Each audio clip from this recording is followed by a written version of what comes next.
For years, we've worried about the world's population growing too fast, straining resources and cities. But what if I told you the real challenge of the future might not be too many people, but it would be too few? Hi, I'm Michael Yardney, and welcome to this week's Demographics Decoded podcast, where we unveil the trends shaping our futures. While a lot's been written about Australia's massive population growth, that's happened in the short term. Today, I'd like to explore what's going to happen not only to Australia, but to the world's population growth over the medium to long term, and unveiling a surprising trend that's going to affect our futures with leading demographer Simon Kirstenmacher. Hi, Simon. It's good to be back on and to talk about one of, well, I guess YouTube's favorite topics at the moment, shrinking population. It's the obsession from Elon Musk. It's the obsession from many other people as well. Isn't it? At least my YouTube algorithm constantly throws those things at me. The idea of our population eventually starts to shrink. Interesting. So I guess this will be a fascinating conversation for you, whether you're an investor, a business owner, or just curious about what's ahead for Australia. So please stay with us. Simon, the United Nations projects that the global population will peak at around 10.4 billion people in the 2080s, and then it'll begin to decline. Now, that seems like a long time off, but it actually isn't really. I can remember back to the 60s and 70s, which is as far backwards as this is looking forward. But this raises some interesting questions. What happens to countries like Australia, which has been built on strong population growth, when the world's population starts shrinking? Absolutely. So first and foremost, we need to say that these UN population figures are the most bullish out there. So the UN is the gold standard for global population forecasts, but they also famously overestimated how many babies we make for a long time. And if you look at other population institutes, maybe the second most important one is the Wittgenstein Center in Vienna. They say that global population probably peaks a decade before that. And won't even reach 10 billion people. There are even more extreme demographers who say this will peak in the 2060s. So there is a bit of uncertainty in there because we don't know how fast birth rates continue to drop. This so far seems to be an unstoppable trend that birth rates slow. And so if you add fewer babies, then ultimately they don't grow old. And so that slows things down. Also, we're not sure how long we actually live. And to understand global population figures, you need to understand how long do Australians live? How long do people in every other country of the world live? So There's a lot of moving parts there. There's a bit of uncertainty there on a global level. But yeah, I think it's fair to assume that just over 50 to 60 years or so, we got population growth globally. And from then onwards, we see, for all intents and purposes, just decline. Well, and that you mentioned changes a couple the way of we think times about it. about the fertility rates, Simon. Fertility rates are falling almost everywhere.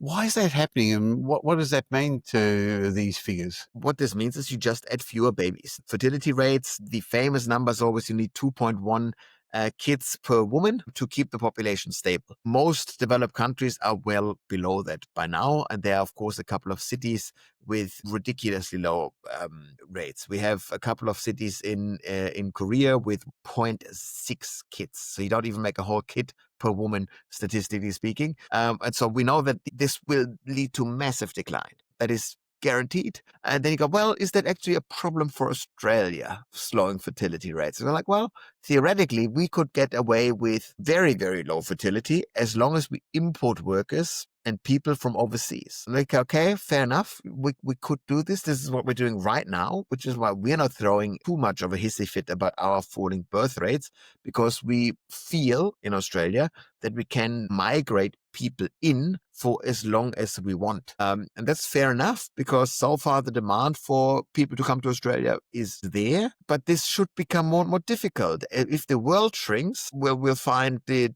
more difficult. There will be more competition for migrants. But of course, we don't actually import people from all ages, don't we? We said it in previous podcasts. We only import 18 to 39-year-olds. That is migration age. And this migration age cohort worldwide actually starts stagnating and then shrinking in about a decade. So, and then within this relatively stable but slowly declining chunk of 18 to 39-year-olds worldwide, the mix of countries changes. So the 18 to 39-year-olds that grew up in a developed rich country that shrinks massively, and the chunk of 18 to 39-year-olds that come from a developing world country, largely Africa and parts of Asia, that continues to go up. So there is a competition for what kind of migrant do we want, and that changes the mix. I would go as far as estimating, speculating rather, that in about 10 years' time, 15 years' time, we will stop charging migrants to come to Australia. We charge very high visa fees, and we will start encouraging them by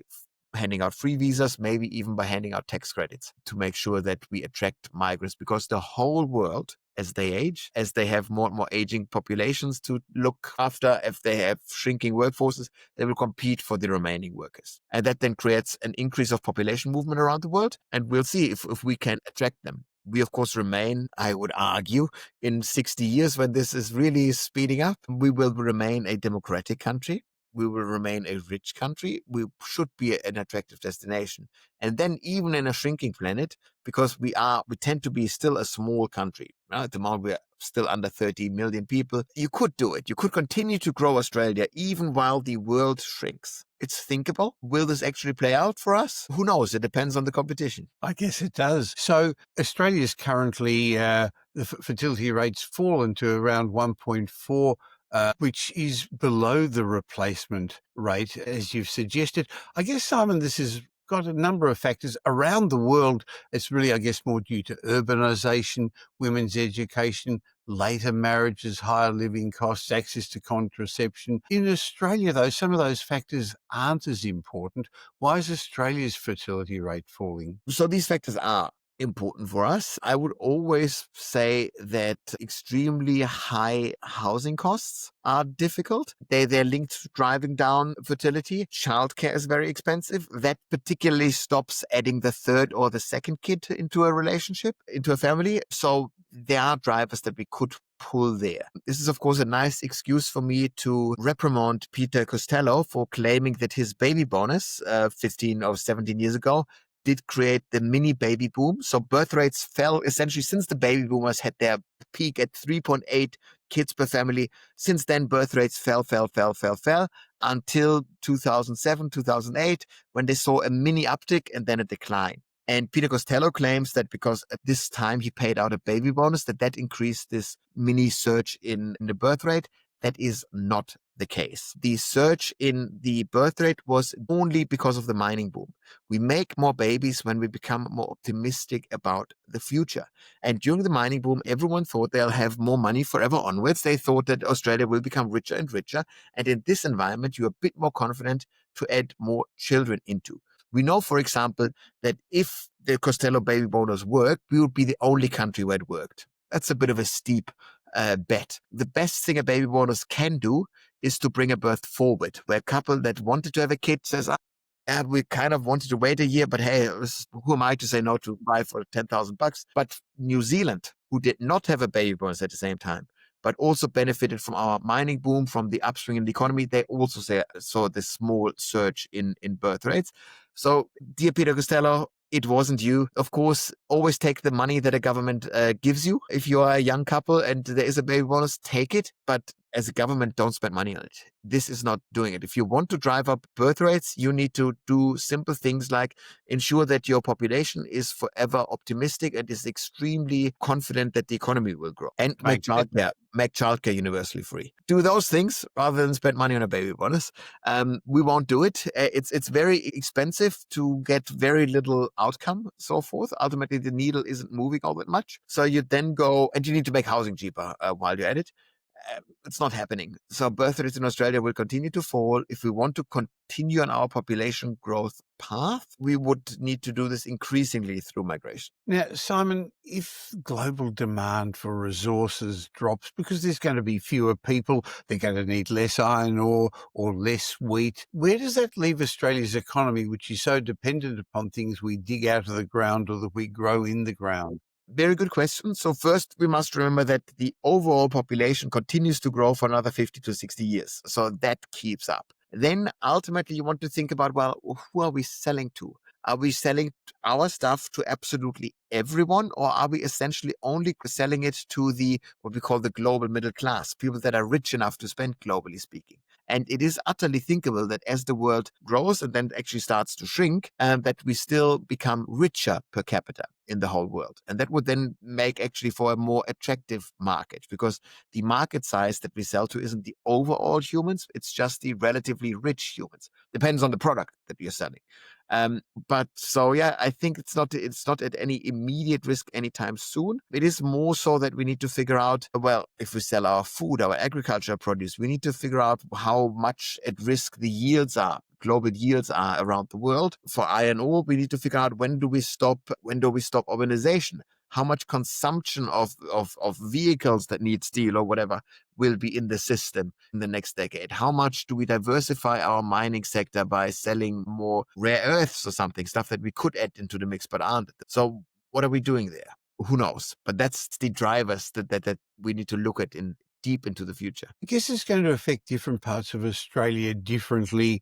Also, if our population doesn't grow as fast, we've spoken before about the challenges regional Australia is going to have compared to the capital cities. Absolutely. Regional cities are aging much faster. They're losing a rural workforce as farms are not being handed down to the kids, which then ultimately leads to farm aggregation, which means you use more tech on the same amount of land, more high-tech machinery. And so fewer workers are needed to service this land. And then the population base in those small regional towns goes down. So regional towns in the long term need to reinvent themselves. And if we ever were to shrink the world way, way down, at some point you could argue that potentially the demand for food goes down, and then the reason for those towns to exist becomes yet smaller, which would hurt them in the long run. But I don't see any global food demand slow down anytime soon. I think if we look at it closer to home at a family level, if people are not having as many babies, I guess that's going to change the dynamics of families. They're getting smaller. Children may not have as many cousins in the future compared to previous generations. It's probably also going to just change our communities and how our families network. Oh, totally. The whole idea of the family network becomes smaller and smaller. Large families are increasingly rare. By now, a family with 3 kids is considered a large family. That changes. In a migration nation, you always have fewer cousins because some of the siblings live in a different country. You have cousins, but Yeah. they're not around. Yeah. So you act differently. So you either have a smaller social circle where you have day-to-day contact with fewer people, or you have more contact with friends rather than family. That then changes the social dynamics in a network. It is much easier to let a friendship fizzle out than to break off contact to a family member, so to speak. In a sense, we can be a bit more snowflakey with our human interactions if they're not tied to us by blood, so to speak. Maybe it's the exact opposite. Maybe you are closer matched because you can't pick your family, but you can pick and choose your friends. So there is a closer match in what you value with your friends. This is the really fun stuff of Michael, of course, to discuss because we don't know. We see a bit in migrant cultures how this works out. I know this, and like Sarah and I got kids here, both Germans living in Australia, no relatives in Melbourne, none at all. So we fully rely on friendship networks, and many of our migrant parent friends, so to speak, have that. And so that there are new types of networks emerge, that responsibilities emerge that wouldn't have existed in my childhood when Yes. were Yeah. relatives nearby. I think some people would say smaller global population is going to be a good thing, Simon. It's going to be good for the environment. What would you say to that? Yes, it of course depends on your view of humanity, so to speak. So there's that very popular and prominent stream of thinking that essentially views human as a cancer on the planet. They eat resources, they produce emissions and dirt and rubbish, and that is a cancer. Having, instead of 10 billion people, at some point only 8 billion people, then 4 billion people, that would be a welcome development from that worldview. If you are absolutely pro-human, if you think humans are the height of civilization, the height of evolution, then it's like, well, what do we do then? That's a bit of a shame. How important is the human experience? Do we value this? Do we want more of this? Who are we to decide for the total size? You're in control of your own family size, and that should be it. Should we actually allow or encourage our governments to meddle in these numbers or not? Because so far, we realize that we can meddle population figures downwards, but meddling with them upwards is rather hard. We can discourage you to have kids. We can forcefully enforce like a one-child policy on you. We'll work with billions of Chinese, but then amping up this birth rate again is near impossible. So what do we want as a population? I think so far we have no idea what's happening, because we got used to the idea that there are too many humans. It's also the way that we view migration in Australia. There are too many migrants. We need to like put borders up and checks up so that we're not flooded by migration. We need to make sure that we keep this population surge at bay. And this will potentially, in the long run, be different. But while we really want to encourage people, because we think it'd be really nice to have a couple of people here that service the land. It, It'll be different. I guess that's what I enjoy about speaking with you each week about demographics, because it is a great crystal ball as to what's ahead for the future. Some demographic trends are very clear, and we've discussed those in previous shows. By the way, if you're new to this show, if this is the first time you're watching or listening to this, why not subscribe or follow so that you can get our insights every week? And maybe you should share this with a friend as well who'll understand about all this. Today's discussion is a little bit more nebulous because first of all, it's further out, and secondly, there are a whole lot of unknowns involved. But I know you, and your role as the director of the demographics group, spends a lot of time looking at future trends to help advise businesses and organizations. Absolutely. And our day-to-day business is, of course, much more in the 5, 10, 20-year realm, mostly within Australia, where things are very predictable. That is easy enough to forecast. Once you look at a global data set, just the amount of human interactions that we need to factor in when thinking about what will the total number of people be is gigantic. And so this is much more speculative. I personally enjoy this as a like dinner party type philosophical discussion. I think this is great fun to think about this. And we are not used to the mindset. We actually can't fathom it, to say, should we grow the world again? Only everyone alive today only ever knew global population numbers to go up and up and up and up and up. And we talked about, we actually carry that many people as a planet. What is the carrying capacity of the environment? And we'll not reach it. We will not test the planetary boundaries of the pure carrying capacity. We will be able to produce enough food for about 10 billion people or something. That will be fine. There could be misallocation problems. There could be tyrannical mismanagement of an economy that could lead to massive starvations. That's true. But will we produce enough calories to theoretically feed everyone? Easy. We'll do this. That's cool. We're awesome in pulling this off. But what would you think like? What does it look like when you lived on a planet that has been shrinking for the first 30 years of your life? Yeah. Does this feel like? Do you then feel some sort of inborn impetus to say, we need to resettle this thing? Or I don't know what this looks like, When in 2300, when the world shrank for 250 years or so, what will we think then? How do we react then? I have no idea. I have no idea to even think about technology that's out there then.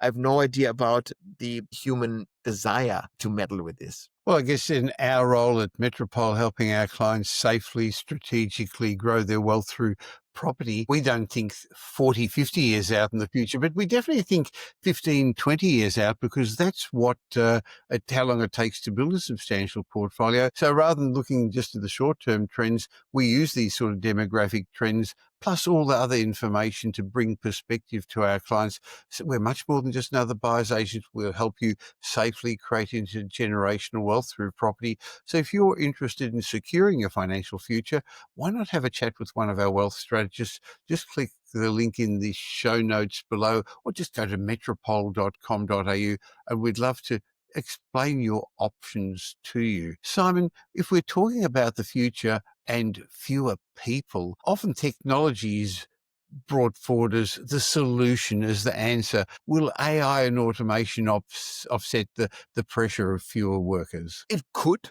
It is utterly thinkable that we create technology that makes sure that we are servicing the economy with much fewer people. And then you could create more wealth and prosperity and just health with a relatively small workforce. That'd be cool. Yeah, that is the utopian, wonderful idea about the future, and I do like that. Of course, you then go, well, will this actually be a good thing for the environment or not? Like, how energy efficient or how resource hungry will these technologies be? We don't know. I think also we can say, well, let technology solve that. Let's make sure we, by in 200-300 years, the world is completely renewably sourced from an energy perspective. That'd be nice. So you could then just run your robots and your electric cars 24/7 without being worried about it, because you created this insane amount of abundance in the system. That's also thinkable. That'd be rather nice. So that we then just as a human race think about our own condition. We try to establish healthier humans, more conscious or aware humans, something like this. It'd be fun to think about. But in the short term, it's not even clear that this would be a net environmental gain or anything, because the total number of humans is nearly as important as just how much does each individual human consume. And we now already have heaps of people in rich countries who consume not 3 or 4 times, but 10 times, 15 times the resources of somebody living in a poor country. Well, interesting times ahead. What should Australia as a country, if you were advising our politicians, our policymakers, what could we do to prepare for this future ahead? The first idea is to think about what I would consider a long-term demographic national strategy. We'd go like, well, of course we can't really know the future, but in the scenario where global population shrinks massively, are we okay to also shrink the Australian population? Or is our business model, is that kind of linked too much to population growth? If it is linked to population growth, we don't see a view of actually running or creating more wealth, a more prosperous society with a shrinking cohort. But what can we do to attract people, to attract migrants? And so all of a sudden, instead of keeping the migration waves at bay that come at you, you need to actually open your doors and encourage migrants in. And I think we'll see much more of that rather than of some alternative approach. I think we'll compete for migrants. And within that approach, I'd say, well, we're still well positioned to attract enough migrants. Even if global competition for migration was to amp up, we remain an attractive country, attractive destination, good business model. Why wouldn't we be able, even in a shrinking scenario, to attract people? And if you want an analogy here, don't look at the whole world. Look at Japan. Japan is a country as a whole that shrank for 35 years already. All the while, Tokyo continued to increase. It is thinkable that the world declines while Australia continues to grow. Much like the Tokyo and Japan analysis. That's a very good analogy, but I guess the message is clear. A shrinking world's population isn't in that distant a future. It's a challenge already shaping some of our policies, but also giving us opportunities. Thank you, Simon. I think you've clearly explained that Australia can thrive, but only if we're smart with migration, smart with investment, technology and community. So the future may not just be about managing growth, but managing the decline wisely. Simon, as always, thank you. And to our listeners and viewers, if you found this episode thought-provoking, please share it with somebody who's also interested in where Australia is heading. And if you don't currently subscribe, just so you don't miss out on our next deep dive into the trend shaping Australia, please follow or subscribe the show. And it's reasonably easy to share it because every podcast app's got ways of doing it. YouTube, the share button, Apple Podcasts, 3 little buttons at the top that you just press. Simon, look forward to catching up with you again next week for the next episode of Demographics Decoded. Very much looking forward to it. Thanks. This Demographics Decoded podcast has been brought to you by Metropole Property Strategists. We provide a complete range of services to help our clients safely create intergenerational wealth through strategic property and wealth advice. If you're looking to buy an investment property or your next home, why not have a discovery chat with one of our wealth strategists? Just go to metropole.com.au and explore your options. You'll find we're much more than just another buyer's agent. We provide a complete range of services, including property advisory, wealth advisory, home buying, buyer's agency, property management, renovations, and development management services. The team at Metropole will help you with frameworks that I've fine-tuned over 5 decades, and we've been helping clients with for well over 25 years. We're big enough to tip the scales in your favour, but still small enough to care. In between these Demographics Decoded shows, you can follow me on social media, and I suggest you also follow Simon Kirstenmacher. You'll find him regularly posting on all social media platforms. And thanks for spending the last little while with Simon and me. I hope you got some benefit from the show. And if you did, and you know somebody who may also benefit, please tell them about Demographics Decoded. There's a share button on every podcast app. I hope you're going to be doing them a favour, and you're definitely going to be doing us a favour, helping us in our quest to make as many people as possible aware of the demographic changes that are going to be shaping their future.